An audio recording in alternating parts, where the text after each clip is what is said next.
अस्सलाम वालेकुम रहमतुल्लाहि व बरकातहू। क्या हाल चाल है आप सबके? उम्मीद करती हूँ खैर आफियत के साथ होंगे। आज मज़ेदार सी चाट पापड़ी की रेसिपी लेकर आई हूँ जो मुख्तलिफ़ चाट में दही बलों में इस्तेमाल की जाती है। तो चलिए इस रेसिपी को शुरू करते हैं। बिस्मिल्लाहिर्रहमानिर्रहीम। चाट पापड़ी बनाने के लिए मैंने ले ली है 2 कप मैदे के।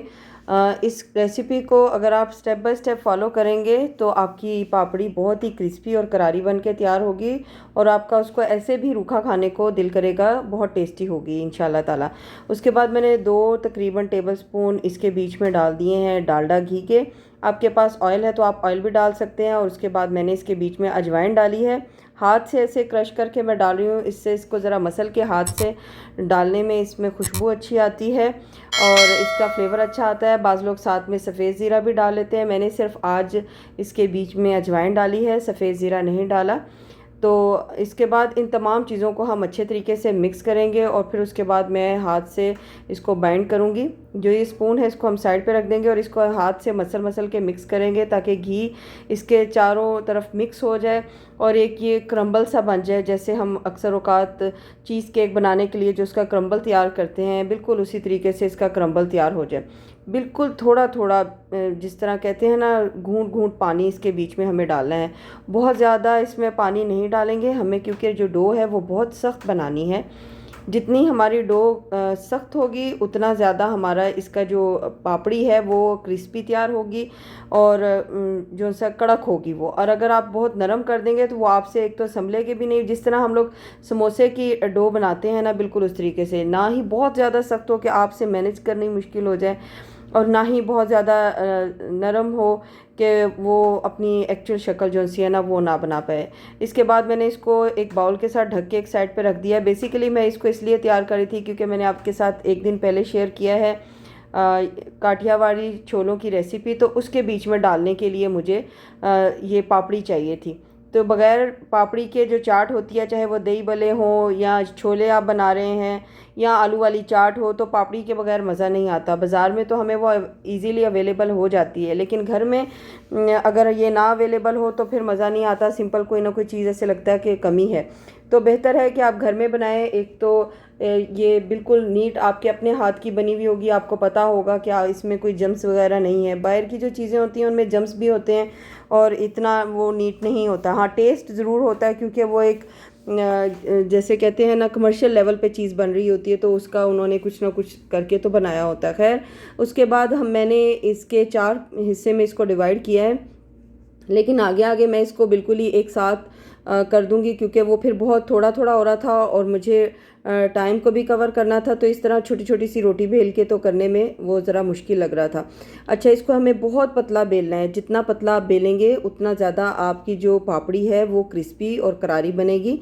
उसके बाद मैंने ये ले लिया है पिज़्ज़ा, जिससे हम लोग पिज़्ज़े के बीच में ऐसे डॉट लगाते हैं। अगर ये नहीं अवेलेबल आपके पास तो आप फोक भी ले सकते हैं। मैंने अपना काम शॉर्ट करने के लिए इसको बीच में चला दिया ऐसे। इससे फ़ायदा ये होता है कि जो पापड़ी है जब हम फ्राई करेंगे तो वो फूलेगी नहीं, पफ नहीं होगी और ये ऐसे जैसे पापड़ी की एक्चुअल शक्ल होती है वैसे ही हो जाएगा। अच्छा, उसके बाद मैंने आम कटर के साथ इसको नहीं काटा। मैंने ये ले लिया है, मेरे पास एक कॉफ़ी कप पड़ा हुआ था तो इसके एज जो है ना वो बहुत शार्प थे, तो मैंने उसके साथ इसकी कटिंग कर ली।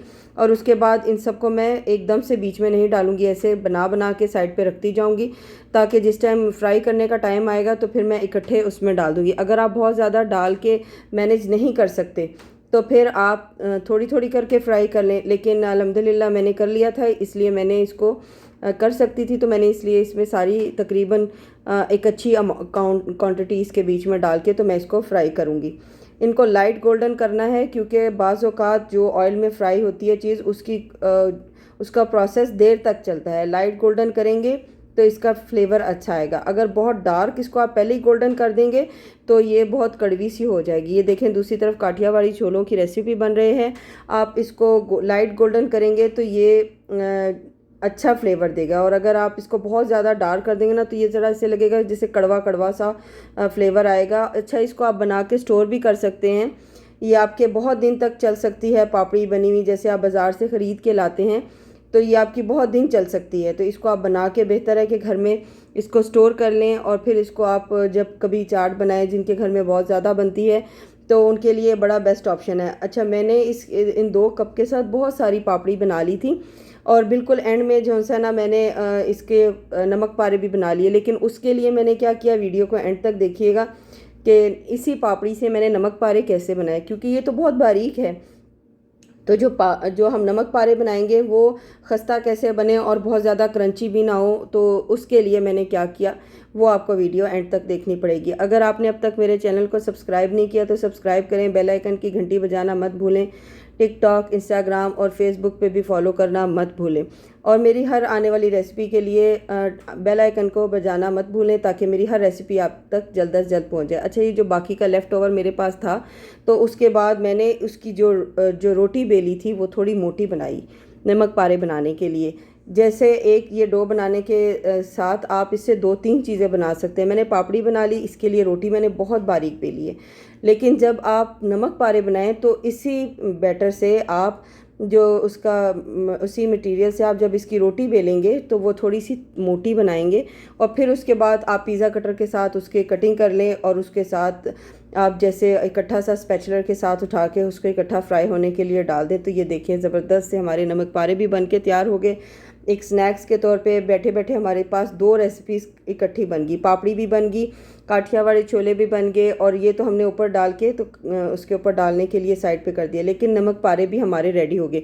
ये देखें, बेहद क्रिस्पी और ये करारे कुरकुरे से बन के तैयार हुए थे। मैं आपको तोड़ के दिखा रही हूँ, आवाज़ तो आपको नहीं आ रही होगी, लेकिन ये देखिए माशाल्लाह तबारकल्लाह, इसको तोड़ने से ही आइडिया आपको हो रहा होगा ये इतने करारे और क्रिस्पी बने थे कि इसका टेस्ट बहुत अच्छा है। आपको यकीनन मेरी रेसिपी पसंद आई होगी। पसंद आई है तो लाइक शेयर सब्सक्राइब करना मत भूलें।